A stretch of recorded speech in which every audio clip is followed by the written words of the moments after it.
right, everybody. Jeff Colson here, Junior Hockey Live on Wednesday. A little early tonight, but I'm excited. It's going to be a great time. Let's get our compadre in here, and that's Mike Bloom. Bloomer, how you doing? What's up, Jeff? Everything good over there? You're looking Lions. sharp, man. I try. What's the show? Oh, it's your Traverse City. Traverse City Red Wings? Yeah, it was. I don't even know if it's got the year on it. Yeah, it does. 2017. They always have their Their camp. training camp and everything Yeah. there. I can't remember if I was there for the training camp or if I was there for that prospect tournament that they have, where there's usually like 8 to 10 NHL teams and Right. prospects there. But either way, I scored this shirt, so figured I'd throw it on. Hey, nice shirt. Nice shirt. Hey, we got this is going to be a great show. We got a lot of stuff to talk about. What we're going to do tonight is we're going to take anybody's questions, and we'll take them live. If you can put them on the chat group, that'd be great. Right on the Restream chat. That's part of how you're seeing this right now is through Restream. You can always throw them up on Junior Hockey Advisor discussion, and you can throw them up on Mike Bloom's Facebook page. You can throw it up on the Junior Hockey Live Facebook page. There's all kinds of places you can put it. Your questions. We'll try to get We're everywhere. Yeah, we'll try to get to your questions any way we can. I'm going to start with the things that are going on our discussion group because it's been lively today and it's been fun. And I think there's been some great things put on there. I'm going to give you my thoughts right off the bat. We've had this discussion group up for 4 years now. Started right when the pandemic started. Been running really good. Enjoyed the heck out of it. We've got between the discussion page and the page itself and the discussion group, the page is at 10,000 people, and the group is pushing 9,000 right now. So there's 19,000 people. There's some overlap, but with that, then you got some other ancillary groups. So with Twitter and with YouTube and all that. So let's just round up to 20,000. So 20,000 people in discussion. But remember, it's always evolving to a new group of parents that come on that weren't there before, that don't have the full amount of information yet. So part of me is I always have to worry about, am I showing too much frustration on answering some questions? Okay, first of all, can we be done with junior hockey as a money grab? Can we be done with main camps are a money grab? Can we be done with pre-draft camps are a money grab? I don't care how much money, in my personal experience, the camp itself that we're involved with, our pre-draft, couldn't pay either one of us enough to cover the amount of hours that we put into developing that camp and to get that camp right. The amount of research into players, the amount of conversation with parents, the amount of conversation with players. And this is just pre-draft. Yes, there's going to be a certain amount. And last year, Mike, how many invitations came out of pre-draft in our situation? Just your rough estimate. I know I invited probably, because we do individual meetings with players at the end, and I probably invited 15 kids. Yeah. And I think, all these seasons run together, but I think we drafted maybe 3 kids that were in our Chicago pre-draft camp. In years past, that number's even been larger than that. We've tendered kids from our pre-draft camp.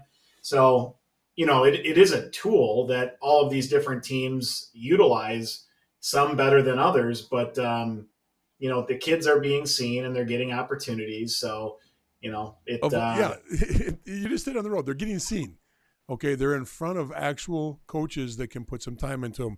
And we've given you plenty of tips and tricks on this broadcast and our Monday night broadcast on how to get better at being seen on the ice during tryouts, showcases, pre-draft camps, main camps.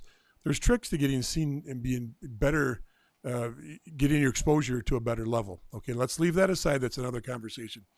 Excuse me. What drives me crazy on this right now, am I coming across delayed to you right now, Mike? Your voice sounds fine, but the movement on the screen and everything is definitely delayed. Okay. Why don't you talk for a little bit? I'm going to try to fix that Okay. or see if I can. Yeah, I mean, there's so many different points to hit on from different perspectives that I've had on these camps, and I think I don't know what exact path you were heading down, but when it comes to how these organizations are ran, I don't think people fully realize you know, any of these junior teams, they are not big businesses. And even if you look at the NHL, I think there's like 6 NHL teams in the whole league that are profitable. So imagine what that looks like when you move down to the USHL and the NA and things like that. So my first point is a lot of these owners are not multi-millionaires, billionaires, whatever else. They're thousandaires in some cases. So there's just not an unlimited budget, right? And then you go into the fact that when you look at what these coaches are getting paid, in many cases, if you're in the NA and you're a top quality coach and you've been around experience, what are you making? 60 grand, 70 grand on the higher end, and the assistant coach is probably making 30 or 40. They're not making a whole lot. Um, it's just one, and then you go through the scouting staff. I don't think people realize that most scouts in the NA and the USHL, it's an unpaid position. Um, same thing when you get to GMs and directors of player personnel and things like that. There's not a whole lot of money that goes into these different teams. Um, it's free tuition for these kids to play, so that money is coming from USA Hockey, and it's coming from the concessions and the ticket sales and different things like that. But these buildings aren't 20,000 seat arenas that are getting all this revenue and whatnot. So there really isn't a whole lot of money going around. So that brings me to these different pre-draft camps. So let's just go on the premise that this is a money grab where a team is going to make money off of this camp. If you look at the way the ice costs are at any of these youth organizations, I know here in the Chicagoland area, it's going to be at least 500 an hour or more. So on the conservative end, let's say it's $500 an hour for ice. These teams that come in for a weekend are going to have at least 6 teams. So that's about 15 to 20 hours of ice you're going to need for that weekend. You're talking about at least 10 grand in ice costs. So if you've got 6 teams and 120 kids, you're looking at what, 36 grand. I don't know how much it's going to cost to get your whole staff to these events, flights, hotels, whatever else, maybe another couple 5 grand or so off of that. So now you're at 15 grand, and the most you're going to make is 36. Now you start talking about the meals, you're talking about the jerseys and different things that they get throughout that weekend that they provide. Um, at the most, what is the team going to make off this? 10 grand, 12 grand. And then what are they going to do? Split it between the two coaches and maybe each of them get an extra 5 grand.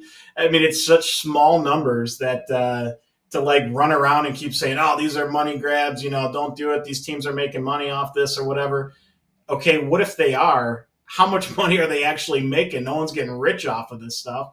So it just is, it's so silly that like it kind of aggravates me because you almost, somebody posts like an innocent question about a camp and it just gets showered with negativity and puts a kind of a negative spin on it. And my whole point in this is, even if a team is going to is that pay their scouts, a couple $100 or whatever for what they do, how horrible would that be?